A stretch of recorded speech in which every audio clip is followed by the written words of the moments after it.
إن الحمد لله نحمده ونستعينه ونستغفره ونعوذ بالله من شرور أنفسنا ومن سيئات أعمالنا من يهده الله فلا مضل له ومن يضلل فلا هادي له وأشهد أن لا إله إلا الله وحده لا شريك له وأشهد أن محمدا عبده ورسوله أما بعد فأعوذ بالله من الشيطان الرجيم بسم الله الرحمن الرحيم افامن الذين مكروا السیئات، آیا به امن است کسانی که میکنه کارهای زشت و بد؟ سیئات عبارت از نقشه ها و توطئه هایی که در مقابل انبیا علیهم السلام مردم جور میکردن، گاهی انتقاد دیوانه و گاهی شاعر و گاهی میگفتن چرا ملک نمیه، گاهی گپ های دیگر میساختن. الله متعال میفرماید این مردم با وصفی که مقابله با این دعوت واضح و روشن میکنه، آیا خود مؤمن میدانه که عذاب الله سرشان نبیه؟ بلکه عذاب الله آمده نیست، اما عذاب الله تاریخ داره. الله رؤوف و رحیم است، زود بندگان خود نمیگیره بلکه موقع تأمل و تفکر برش میده تا که مردم بسنجه، سنجش بکنه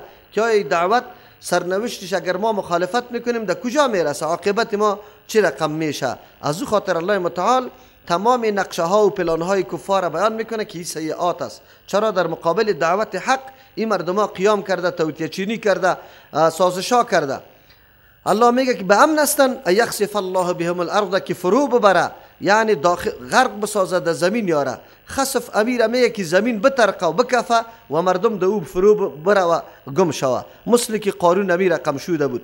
او یأتیهم العذاب من حیث لا یشعرون، یا بیاید برشان عذاب از جایی که گمانشانم نبود که از اینجا عذاب میآید، مثل که در جنگ بدر با چقدر غرور و چی آمده بودن و میخواستن که جشن بگیره. گفت ما کامیابی خود جشن میگیریم چون قافله تجارتی ما عین مکه رسید بدون کدام چی نقصانی، از او خاطر ما که اینجا جشن نگیریم. این جشنا را الله متعال تبدیل کرد به طور غمایی که سالا از او غم به اندیشه و فکر بودن. الله متعال کارا را میکنه، انسان باید اینطور فکر نکنه که البته عذاب الله نمیاد بلکه ناگهان آمده نیست. او یاخذهم فی تقلبهم، اون مردمایی که سر و کاری با دین نداره، فقط زندگی را مقصد اصلی خود ساخته و تمام روز این طرف میشه، یا بگیره یا فی تقلبهم، در رفت آمدشان، یعنی کدام آفتی را الله متعال برشان بیاره که یا را مکمل بگیره در حالتی که یا سرگرم کارهای خود هستند، هیچ توجه و تأمل طرف دعوت دین نکرده. اکثر مردم ها که غفلت ورزید از راه حق، اما مردم های هست که زیاد فریفته و عاشق مادیات دنیاست و به دعوت های انبیا علیهم السلام قدر گوش نمانده. الله متعال میگه که در حالت مصروفیت و سرگرمیشان ما بگیریم، فما هم بمعجزین، باز خود ختام نمیده. یعنی تمام عمر که یا پیدا کردن مال و دارایی را، امی مال و دارایی به دردشان نمیخوره و یا را خلاص کردن نمیتونه، از الله متعال خود نجات داده نمیتونه. او یاخذهم علی تخوف، این همون مسلمانایی است که یک کمی گناه ها میکنه، گاهی دی طرف گاهی دو طرف. الله متعال اینطور بندگان خودم یک گوشدار میده یا بگیره یار علی تخوف. تخوف یعنی بعد از چی ترس کم یار ترس نشان بده. بعضی حالت ها سرش بیاد که موجب ترس از یا شوه و دیگه استاد شون از گناه کردن یا اقدام به گناه. یا معنای تخوف تنقص است، یا بگیره الله متعال یار به نقصان، یعنی الله متعال در امسایشان، در اقاربشان، در چیستا ماحولشان بعضی عذابا و تکلیفا را بیاره تا که در بالای دیگرها این مردکه مشاهده بکنه که والا اینی طور حالت آمده است. اگر به این هم انسان تأمل نکنه، تفکر نکنه، درس نگیره، بسیار سخت است که خود مشاهده میکنی حالات تغییرات انقلابات در زندگی مردم، اما بازم تو پن نمیگیری. از او خاطر است بندگان گناهگار الله متعال گاهی اوقات سری خودشان مصیبت نمیاره بلکه در ماحولشان، در قریبشان، در همسایشان تغییرات حالت میاره تا که یک کمی تنبیه شوه و بدانه. تاسف در اینجاست ما حالتهای مختلف مشاهده میکنیم که الله به عذابای متنوع مردم مبتلا کرده، اما درس نمیگیریم، خودی ما از گناه دست نمیگیریم. این بسیار سخت است که الله متعال بازگاه به عذاب سخت آدم مبتلا بکنه. الله نگاه کنه فإن ربکم لرؤوف رحیم. چرا این مردم ها که قدر گناه میکرد، زد بازی میکرد، دعوت انبیا علیهم السلام را مانع میشد و این مقابله ها و نقشه ها و طرحها را میریختن به خاطر جلوگیری از دعوت، الله چرا یار عذاب نمیداد؟ الله ان ربکم لرؤوف رحیم، الله بسیار مهربان ذات، رحم کننده است.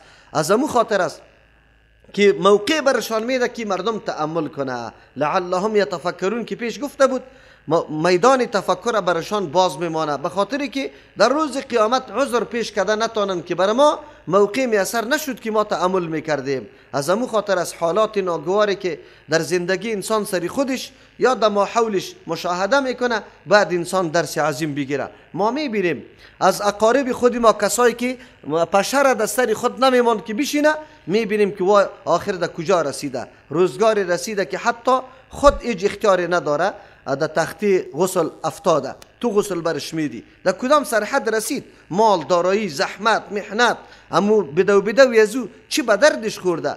امو مردمایی که زیاد زحمت کشیده قدرت الله اولادش با صالح نمی باشه، مال و ملک و منال پیدا شدی از او را به باد حواس در قمار باز میزنه، حتی یک دعاگوی هم باقی نمیمانه.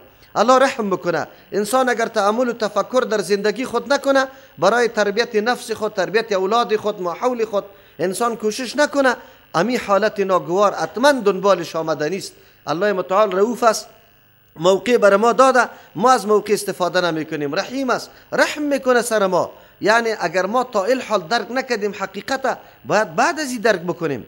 اولم یروا الی ما خلق الله من شیء، الله اشاره به این میکنه که بله الله برای شما اختیار داده که اینی کار بکنه نکنه، وگرنه الله توان داشت که همگی را فقط منقاد حکم و فرمان خود می ساخت و هیچ کسی ذره مخالفت هم نمی کرد. بلکه در حقیقت تمام موجودات یک نوع انقیاد و تواضع برای الله داره. اگر خودشان نداره سایه‌شان داره. سایه انسان زمانی که آفتاب طلوع میکنه در زمین افتاده است، هیچ کسی گرفته نمیتونه سایه خدا که بالا کنه شه. این در حقیقت یک نوع تابعداری است. انسان الله نشان میده که این قانون جبری یا قانون تکوینی این رقم است. آفتاب طلوع میکنه، تو مانع طلوع آفتاب شده نمیتونی و به خود سایه اینطور گفته نمیتونی که من سایه پیدا نکنم سایه من نباشه. حتمی و جبری سایه تو حتما موجود میشه و این سایه هم در اختیاری تو نیست که تنها همینطور باز استاده باشه، بلکه این میگرده با حرکت آفتاب اون حرکت میکنه. اینی در اختیاری بنده نیست. مثل که اینمی کاره الله متعال سر کل مخلوقات میتونه اجرا بکنه، بله فرمان روایی خود هم سری مردم جبران میتونست مقرر بکنه و هیچ کسی مخالفت نکنه، اما باز امو حکمت امتحان از بین میرفت. امو کسی که مستحق جنت بود، راستی محنت کشیده بود، اونو حکمت از بین میرفت. از او خاطر انسان باید یک فکر بکنه چقدر خوب است. یقینا اگر ما با قانون تکوینی الله متعال مجبور هستیم ذره از او مخالفت نمیتونیم، پس چرا در قانون تشریعی الله متعال تمام احکام از او را به سر و چشم نمیپذیریم، تأمل نمی کنیم که آیا ما انسان برای کدام مقصد پیدا شدیم، همونطور هدر پیدا شدیم، گاهی هم نه. از او خاطر توجه انسان الله متعال به سوی سایه های خودش میگردانه که بی سایه تو چی کارا میکنه، بلکه نه، از تو که عظیمترین مخلوق که ملائک است در آسمان زندگی داره، قوت و قدرت بزرگ الله برش داده، اما چون که الله پیدا برای عبادت کرده به اندازه رب زدن چشمم نافرمانی نمیکنه. الله میتونست شما انسان ها را به مو سیستم جور کنه، اما امتیاز افتخار جنتی بودن و تفاوت درجات برای شما باز حاصل نمیشد. بازی طور نمیشد که کی مستحق جهنم و کی مستحق جنت باشه. از امو خاطر از تو در میدان امتحان بزرگ الله قرار داری، باید قدمی تا به احتیاط بگذاری، تأمل بکنی، آن چیزی که مفید است برای تو امور انتخاب بکنی. اختیار برای تو الله داده. از امو خاطر در اینجا امی آیت میگه مسئله سایه اگرچه از یک طرف خو مسئله حکم تکوینی الله را واضح و نشاندار میسازه، اما از طرف دیگه اشاره به است که دیم فایده های بزرگ برای حیات و زندگی انسان است. چرا که الله متعال خصوصا کسایی که در دشت و بیابانا زندگی میکنه افته و سرش خیلی تاثیر داره. این سایه ها باز چقدر نعمت عظیم الله متعال است و همچنان نعمت بسیار منافع دیگری الله متعال در سایه است. اگر سایه نباشه، تنها هر چیز نور باشه، چشم انسان خیره میشه، نمیتونه دیده یک چیزی را. از امو خاطر در بین ظلمت و روشنی چیزا دیده میشه، سبب رویت میشه. الله متعال امین نعمت برای انسان ذکر میکنه که انسان تأمل بکن چه قسم یا منقاد است، تو چرا منقاد نمیشی؟ اولم یروا الی ما خلق الله، یا نمیبینند با آن چیزی که پیدا کرده الله متعال من شیء، از یک چیزی را. یعنی چرا به توحید الله از اینمی دلایل استدلال نمیکنه؟ یتفیع ظلاله، که میگردد سایه هایش عن الیمین، از طرف راست، و الشمائل، از طرف چپ. راست مفرد ذکر میکنه، شمائل چپ از زیاد، به خاطر که سایه طرف چپ انسان خیلی زیاد وقتی که چیسته میگرده انسان طرف مغرب طرف قبله که استاد میشه اون چیسته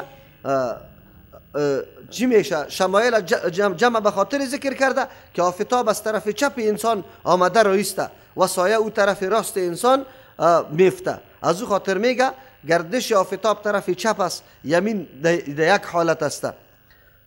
و شمایل سجدا لله که منقاد برای الله، سجده کنان برای الله است. سجده این معنایی که ما و شما خود انسان ها سجده میکنه، این سجده مراد نیست، بلکه سجده مناسب حال هر مخلوق است. هر مخلوق منقاد الله متعال است. سجده انسان ها بینمی ماندن پیشانی خود در روی زمین است، اما این علامه و نشانه انقیاد و تابعداری است.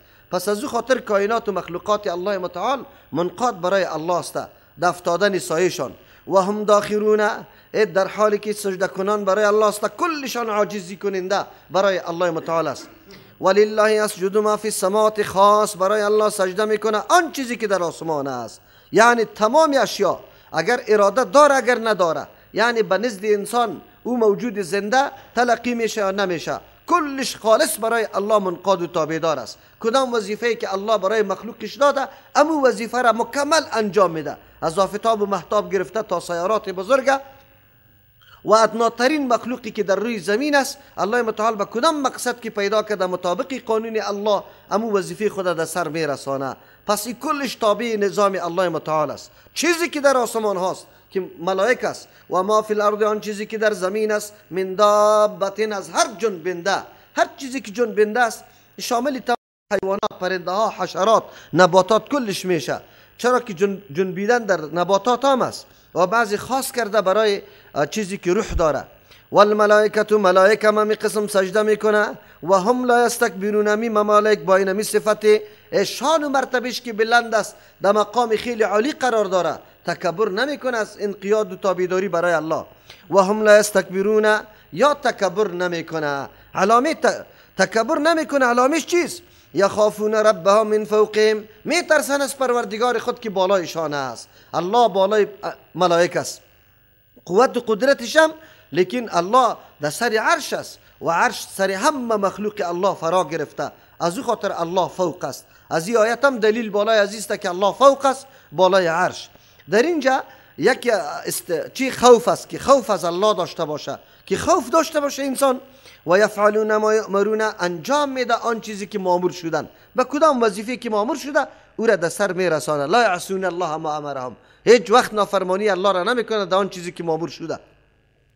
اینجا اگر فکرتان باشه دو موضوع شد، یکی در عقیده و یکی در عمل.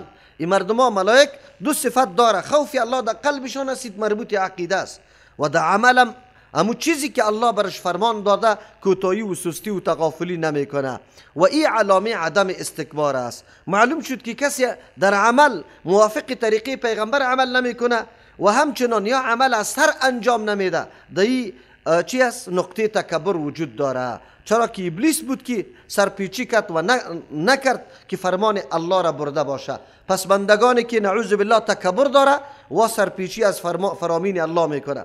یخافون ربهم من فوقهم و یفعلون ما یؤمرون، میترسن از پروردگارشان که بالای سرشان است، و یفعلون ما یؤمرون، انجام میده آن چیزی که یا مامور شدن، ام در عقیده ام در عمل. و قال الله لا تتخذوا الهین اثنین، باز الله دلایل توحید در اینجا ذکر میکنه، رد میکنه کسایی که نعوذ بالله معبودای متنوع را گرفته. البته اینجا رد بالای دوسته که رد بالای دو شو از اضافه و زیاد خو مردمایی که نعوذ بالله معبودای متنوع گرفته. مشرکین مکه بتای خیلی زیاد از 360 بت در کعبه مانده بودن، سری از وا خو رد میشه. الله در اینجا دلایل میگه برای ازی که مستحق عبادت تنها الله است، نه کسی دیگره. و قال الله لا تتخذوا، گفت الله متعال برای تمامی مکلفین و بندگان خود، شما نگیری الهین دو معبود اثنین که دو تا باشه یا زیاد از او باشه. چرا؟ انما هو اله واحد، یقینا الله یک الله است. الله یک الله هست، معبود بر حق قابل پرستش یک الله متعال است. فایای فرهبون، پس وقتی که معبود یکی است بس خاص الله میگه از ما فرهبون، باید شما بترسی. چرا که الوهیت خاص الله متعال است. لازم به الوهیت و معبود پذیرفتن معبودیت لازم قطعش است که تنها خوف از الله داشته باشیم، به خاطری که انتقام شرک الله حتما گرفتاری است. پس چرا شما در شرک خدا آغشته میکنید؟ وله ما فی السماوات والارض، این دلیلش است. خاص در اختیار الله متعال است ما آن چیزی که فی السماوات در آسمان است، از روی ملکت، از روی بندگی، کلگی بندگان الله، مملوک الله و کلگی مخلوق الله، ام خلقا ام ملکن ام عبیدن، کلش ام بندگان الله است، ام مملوک الله، ام مخلوق الله. والارض در زمین است، کلش برای الله است. وله الدین واصبا، خاص برای الله است. الدین و اطاعت، فرمان برداری، یعنی به صورت لازمی و حتمی. واصبه که همیشه است، این تو نیست که یک وقت باشه دیگه وقت نباشه. اطاعت مستمر و لازمی خاصه الله متعال است، به خاطر که تمام احتیاجاتی تا به طریق مستمر تنها الله داده میتونه، کسی دیگری داده نمیتونه. افغیر الله تتقون، یا غیر از الله شما میترسی؟ نعوذ بالله. آلی وقتی که این ثابت شد که الله متعال مستحق دین است، اطاعت است، شما به دیگر چرا اطاعت میکنه؟ شما از او میترسی که کدام زیان و ضرر براتون نرسانه؟ قطعا رسانده نمیتونه. یکی خویی گپ شد که الله کل اختیارات و ملکت از خودش است. دوم موضوع علی براتون میگه که همه نعمتایی که شما میبینید از جانب الله متعال است. قاعده است که انسان شکر نعمت الله را میکشه، با محسن احسان میکنه، یعنی اطاعتش میکنه. او شما اوتور نیسته، بازی تورام نیسته. در وقت سختی زیاد باز عاجزی و فریادتان تنها برای الله میشه. خب وقتی که موقع راحت میشه باز نظرها را ذبحها را برای نعوذ بالله زیارت ها کرده رایسته. اینجا مناسب حال ما امیسته که الله متعال بر ما میگه و ما بكم من نعمت فمن الله، آن چیزی که از بالای شما من نعمت از هر نوع نعمت. تمام نعمت ها را که تو میبینی، مهارتت است، استعدادت است، صحتت است، مالت است، داراییت است، جمالت است، قوتت است، کل چیزا را اگر تمام امکانات زندگی را در دست داری، کلش فمن الله، از جانب کیست؟ الله متعال است. تعجب است که نعمت ها هم از جانب الله باشه اما تو سری سجده را به غیر الله سایده رایستی. عجیب نیست؟ از او خاطر الله میگه ثم اذا مسکم الضر، کل نعمت ها از جانب الله آمده. نفر آمده دیروز هم یکی برای من میگفت بعد از نماز جمعه، یک نفر گفت که اولادم نمیشد، در فلان جای رفتم فلان ملا شویش داشت اولادم شد. من گفتم دیگر دلیل برش نگو، تنها همینطور بگو که تو چه عقیده داری. یعنی الله برات اولاد نمیداد، خب ملا صاحب شویش نوشته که اولاد برات پیدا شد. فقط همین تو عقیده داری یا نه؟ اگر همین تو عقیده داشته باشی خب کافر مطلق هستی، تو مسلمان نیستی، چرا که هر چیز به اراده الله است. قرآن کریم میگه اولاد نعمت است. و ما بكم من نعمت، هر چیزی که بالای شما از نعمت مشاهده میشه، دیده میشه، فمن الله، از جانب الله متعال است. ثم اذا مسكم الضر، الله میگه باز وقتی که شما بر شما برسه الضر، تکلیف، هر نوع تکلیف که براتون برسه، فالیه، خاص به سوی الله تجأرون، مینالی، فریاد میکنه، باز عاجزی به او میکنه. زمانی که سختی بیا باز همه چیز فراموش میکنه. چرا؟ عقیدتون در وقت پیدا میشه که توانمندی نداره. در دشت و بیابانی که مصیبت برات رسیده هیچ کس یادت نمیاد، خوب میفهمی که در اینجا قدرت غیر از الله متعال، از دیگه کس نیست. ثم اذا کشف الضر عنکم، چقدر بدبختی و حماقت است زبان دور کن الله متعال عنکم، از شما امی تکلیفه. اذا فریق منکم، ناگهان یک جماعت شما، الله کلگی را نمیگه، موحدین پختن پیدا میشه که در هر حالت به الله التجا میکنه. باز یک جماعت منکم، از شما، بربهم، به پروردگار خود، یشرکون، شریک میسازه، مثل حال سابق واره. اولاد الله داده میره بره را در سر قبر در مزار میکشه، در اوپیان میکشه. عجیب است، نعمت الله داده و تو باز میری به نام از او چی میکنی؟